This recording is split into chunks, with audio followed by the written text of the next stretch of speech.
बिस्मिल्लाहिर्रहमानिर्रहीम। Dear students, अस्सलाम वालेकुम। आज हम PSY 511 इन्वायरमेंटल साइकोलॉजी का शॉर्ट लेसन नंबर 45 का आगाज़ करेंगे। तो लेसन नंबर 45 का नाम है urban blight. In the started अगर फर्स्ट पैराग्राफ के बारे में बात की जाए तो इसमें developed world and x urban migrations के हवाले से बताया गया है। तो डेवलप्ड कंट्रीज़ का जो एंड होता है एक्स अर्बन माइग्रेशंस का, वो सिटीज़ है जहाँ से लोग मूव करते हैं। लेकिन डेवलपिंग कंट्रीज में ना अर्बन ब्लाइट का एक बिल्कुल अलग वजह होती है। और यहाँ जो है ना लोग इतने तेज रफ्तारी से सिटीज की तरफ मूव कर रहे होते हैं जो कि ना सिटीज के पास इनको एक्सेप्ट करने की कैपेसिटी से ज़्यादा है। इसकी वजह से ना हर गरीब डेवलपिंग कंट्री की सिटी के आसपास स्लम्स बन जाते हैं। पेपर पढ़ी हुए से इम्पोर्टेंट है। ओके, अर्बन स्लम्स बन जाते हैं।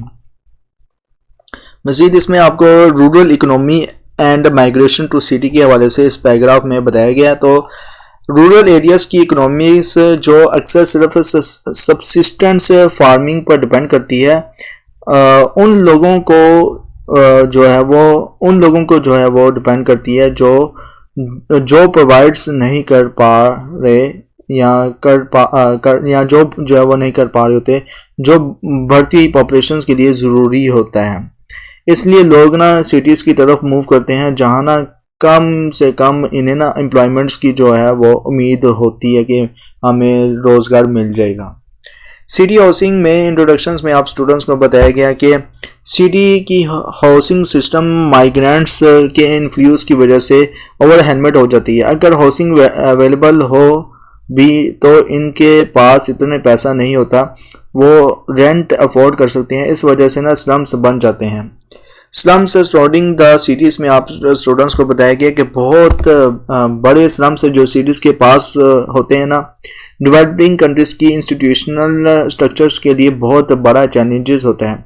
स्लम की वजह से ये अनऑथराइज्ड एरियाज बन जाते हैं जहाँ सिटीज़ कभी कभी इलेक्ट्रिसिटी, वाटर, सैनिटेशंस और दूसरी बेसिक एमेनिटीज़ प्रोवाइड नहीं करती। फिर भी ना ये स्लम्स सिटी के एसेंशियल वर्क फोर्स होते हैं जो लो पेइंग जॉब्स करते हैं, जो सिटीज़ और इसके लोगों की ज़िंदगी चलाने के लिए ज़्यादा है, लोगों की ज़िंदगी चलाने के लिए भी ज़रूरी है और ज़्यादा भी होने चाहिए। लोग हमेशा ना बुलडोज़र के आने तक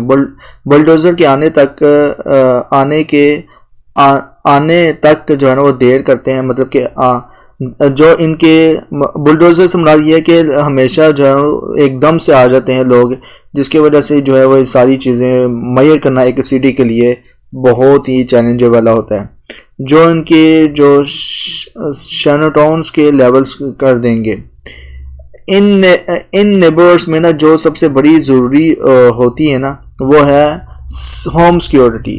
स्लम्स में लोगों का और ज़्यादा जॉब्स की ज़रूरत होती है और उन लोगों का सबसे बड़ा इशू गवर्नमेंट्स इन रिप्रेजेंटेशंस है और इनकी आवाज़ आमतौर पर ना नहीं सुनी जाती, क्योंकि ना वो सबसे गरीब और पावरलेस लोग होते हैं जिनकी आवाज़ नहीं सुनी जा रही होती है। व्हाट मेक्स सिटीज़ लिवेबल, इसमें आप स्टूडेंट्स को बताया गया कि सस्टेनेबल फ्यूचर्स का ताल्लुक दोनों चीज़ों से है। अर्बन स्पॉल का कंट्रोल करना और सिटीज़ को रिविटालाइज करना। डेवलपिंग कंट्रीज के सिटीज़ में ना अर्बन ब्लाइट को एड्रेस करने के लिए ना डेलिब्रेट पॉलिसीज की ज़रूरत होती है, मतलब कि वाज़ेह पॉलिसी की ज़रूरत होती है जो उन लोगों की सोशल नीड्स को पूरा करे या कर सके जो शैंटी टाउन्स में मूव कर रहे हैं। ग्लोबल शैंटी टाउन से मुराद ये है कि जो सोसाइटीज़ में जो है वो मूव ऑन कर रहे हैं। ग्लोबल पॉपुलेशंस को सस्टेन करने का ना सिर्फ एक तरीका है, वो है वायबल रिसोर्सेज एफिशिएंट सिटीज़ बनाना, जिसमें ना कंट्री साइड को एग्रीकल्चर और नेचुरल इकोसिस्टम्स के लिए छोड़ा जाए। वायबल क्या है? वायबल का मतलब है लिवेबल, मतलब कि रहने की जगह। कोई भी इंसान ऐसी कंडीशंस में नहीं रहना चाहता जो अर्बन ब्लाइट की वजह से बन गई हो। लिवेबल या लिवेबिलिटी एक ना जनरल कंसेप्ट है जो लोगों के जवाब पर डिपेंड करती है कि आप यहाँ रहना पसंद करेंगे या किसी और जगह रहना चाहेंगे। तो ये लोगों के जो है ना वो जवाब पर डिपेंड करता है।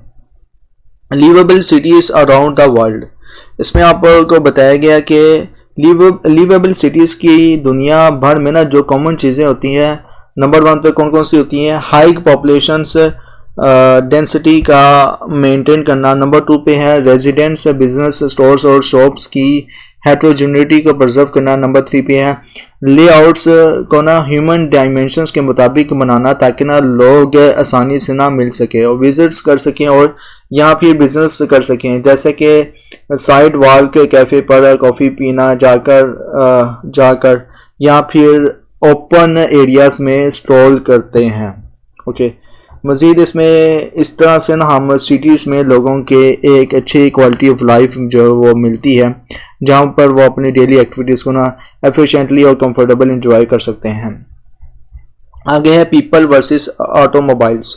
इसमें बताया गया है कि ज़िंदा शहरों में ना जहाँ ज़्यादा लोग रहते हैं वहाँ स्पेस को लोगों के लिए डिज़ाइन किया जाता है, मतलब कि जो जगह होती है ना उन लोगों के हिसाब से डिज़ाइन की जाती है। लेकिन पिछले जो 50 साल से जो तरीके इस्तेमाल किए जा रहे हैं ना, इसमें ना शहरों की जो बढ़ती हुई डेवलपमेंट है, गाड़ियाँ और ट्रैफिक को ध्यान में रख कर जो है वो किया गया है। लेकिन लाहौर में तो ऐसा नहीं है। फर्दर यह कि अगर इस्लामाबाद को भी उठा ले, इस्लामाबाद तो ज़ाहिर सी बात है कि इतना पॉपुलेटेड तो नहीं है आबादी के हिसाब से, लेकिन कराची में भी ट्रैफिक जाम रह जाता है। तो आज के शहरों में ना जिन्हें ऑटोमोबाइल्स का ज़माना कहता है, मतलब कि ज़माना कहा जाता है, आज के शहरों को ऑटोमोबाइल्स मतलब कि ज़्यादा गाड़ियाँ इस्तेमाल करने वाला जो है ना वो ज़माना कहलाता है। 2/3 ज़मीन सिर्फ गाड़ियों को चलाने, पार्क करने और सर्विस देने के लिए यूज़ होती है। मैटर ऑफ डिज़ाइंस में आप स्टूडेंट्स को बताया गया कि दुनिया के सबसे ज़्यादा और बेहतर जो शहर वो नहीं है जहां हर जगह पर गाड़ियों के लिए आसानी हो, बल्कि ना ये शहर वो हैं जो ना अपने प्लानिंग में ना ऑटो ट्रैफिक का कम करते हैं और लोगों के लिए चलने और साइकिल चलाने की आसानी, साथ ही मास ट्रांजिट मतलब कि पब्लिक ट्रांसपोर्ट को भी बेहतर बनाते हैं। जैसे कि जापान और कोरिया में जो है वो साइकिलिंग का सिस्टम है कि साइकिल की जगह जगह स्टेशन है और वहाँ पे लोग अगर सफ़र भी करते हैं तो ट्रेन के ज़रिए सफ़र करते हैं और गाड़ियों का कम इस्तेमाल होता है। अगर गाड़ी भी इस्तेमाल करनी पड़ जाए तो ज़ाहिर सी बात है कि उसमें भी सारे टेस्ट होते हैं गाड़ी के कि कार्बन डाइऑक्साइड या मोनोऑक्साइड जो है वो ना इस्तेमाल ना ही वो पैदा करे गाड़ी।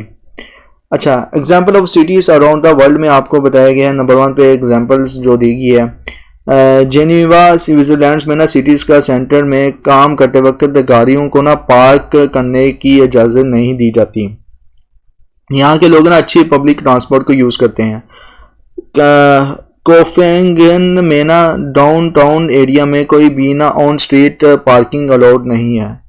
पेरिस में तकरीबन जो है ना वो 2 लाख पार्किंग स्पॉट्स को ना डाउनटाउन से हटा दिया गया है। उसी तरह फिर कुरिटीब ब्राज़ील से जो कि 1.6 मिलियन लोगों का शहर है, लैटिन अमेरिका के सबसे ज़िंदा शहरों में से एक माना जाता है क्योंकि ना इन्होंने अपनी डेवलपमेंट को मास ट्रांजिट सिस्टम पर फोकस किया है, ना कि गाड़ियों पर। Liveable is equal to sustainable, paper पानी वैसे बहुत इंपॉर्टेंट है ये इक्वेशन। जब एक शहर जिंदा होता है ना तो इसकी सस्टेनेबिलिटी भी बढ़ जाती है। गाड़ियों के ट्रैफिक को कम करके और फूड और पब्लिक ट्रांसपोर्ट के ज़्यादा यूज़ करके हम एनर्जी कंजप्शन और पोल्यूशन को कंट्रोल या कम कर सकते हैं। अर्बन एरियाज को इस तरह से डिज़ाइन करना है कि इनमें ना रिसाइकलिंग शामिल हो। घरों को पैसिव सोलर हीटिंग से गर्म किया जाए और ख़ुद को कूलिंग सिस्टम्स जो है वो उनमें पैदा किए जाए। शहरों को सस्टेनेबल बनाने में ना मदद करते हैं ये तरीके। इससे ना सिर्फ शहरों की ज़िंदगी बेहतर होती है बल्कि ना आसपास के इलाकों की ज़िंदगी भी बेहतर होती है। इस तरह से हम फ्यूचर के लिए पार्क्स और जंगलात और फार्म्स को बचा लेते हैं जो शॉपिंग मॉल्स और एग्जॉर्ब्स से ना बदल जाएं। मूविंग टूवर्ड्स सस्टेनेबल कम्युनिटीज़ में आप स्टूडेंट्स को बताया गया है कि यूएन इन्वायरमेंट प्रोग्राम्स और यूएन ह्यूमन सेटलमेंट्स प्रोग्राम्स का joint facility sustainable cities programme, मतलब कि इनकी एब्रीविएशन बहुत इंपॉर्टेंट है, SCP और यूएन ह्यूमन सेटलमेंट प्रोग्राम यानी कि UNHSP शहरों को ना सस्टेनेबिलिटी की तरफ मूव करने में मदद कर रहे हैं ये अदारे। और ये जो है प्रोग्राम डेवलपिंग कंट्रीज के शहरों के लिए ना डिज़ाइन किया गया है, जहाँ ना शहरों के डेवलपमेंट एनवायरमेंटल डिग्रेडेशंस का वजह भी बन रही है।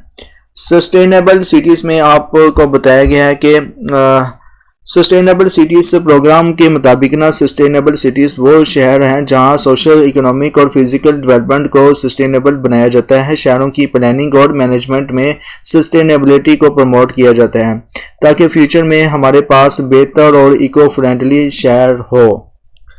बॉटम अप अप्रोच में आपको बताया गया है कि बॉटम अप अप्रोच में सब लोगों को इनके इकोनॉमिक और सोशल लेवल पर इन्वॉल्व किया जाता है और इनके इंटरेस्ट को रिकंसाइल करने की कोशिश की जाती है। सस्टेनेबल डेवलपमेंट की थ्योरीज में कुछ कॉमन प्रिंसिपल्स हैं जैसे कि सोशल इक्विटी, इकोनॉमिक एफिशिएंसी और एनवायरमेंटल प्लानिंग एंड मैनेजमेंट जो है वो शामिल है। स्कोप SCP सिटीज क्या है, तो पेपर पॉइंट व्यू से बहुत इंपॉर्टेंट है SCP सिटीज। अब तक ना 20 SCP सिटीज एस्टेब्लिश हो चुकी हैं जिनमें से कुछ शहर मंदरजा झैल हैं, आपको स्क्रीन पे शो हो रहे हैं। नंबर 1 पे है मदारस, मतलब कि इंडिया है, दारुल सलाम मतलब कि तंजानिया है, और एक्रा घना है, शेनयांग चाइना है, और कंसेप्शन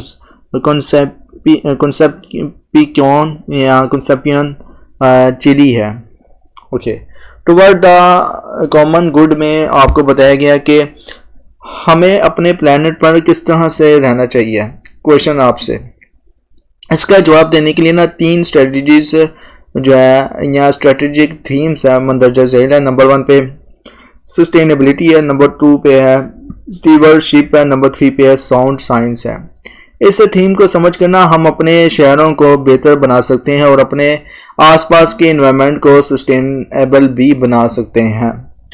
ओवरऑल ये था लेसन नंबर 45।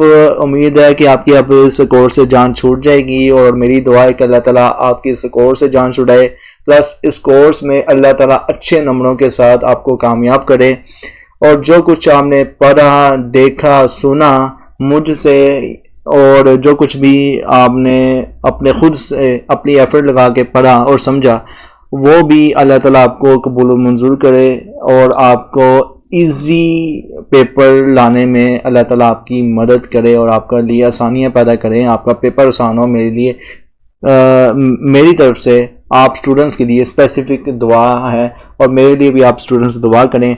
प्लस ये है कि मेरी हौसला अफजाई करने के लिए या साइकोलॉजिस्ट कम्युनिटी की हौसला अफजाई करने के लिए साइकोलॉजिस्ट कम्युनिटी यूट्यूब चैनल को सब्सक्राइब करें, प्लस दूसरे स्टूडेंट्स के साथ भी शेयर करें। प्लस ये है कि यूट्यूब में भी सब्सक्राइब करें तो इंस्टाग्राम में भी फॉलो करें अगर आप इंस्टाग्राम इस्तेमाल करें हैं, और प्लस ये है कि टिकटॉक में लाजमी तौर पर फॉलो करें।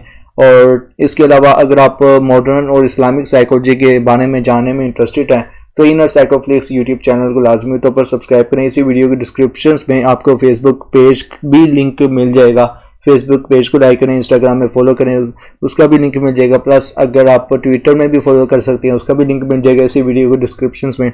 प्लस ये कि टिकटॉक में अगर फॉलो करना चाह रहे हैं तो टिकटॉक का भी लिंक इसी वीडियो के डिस्क्रिप्शन में मिल जाएगा।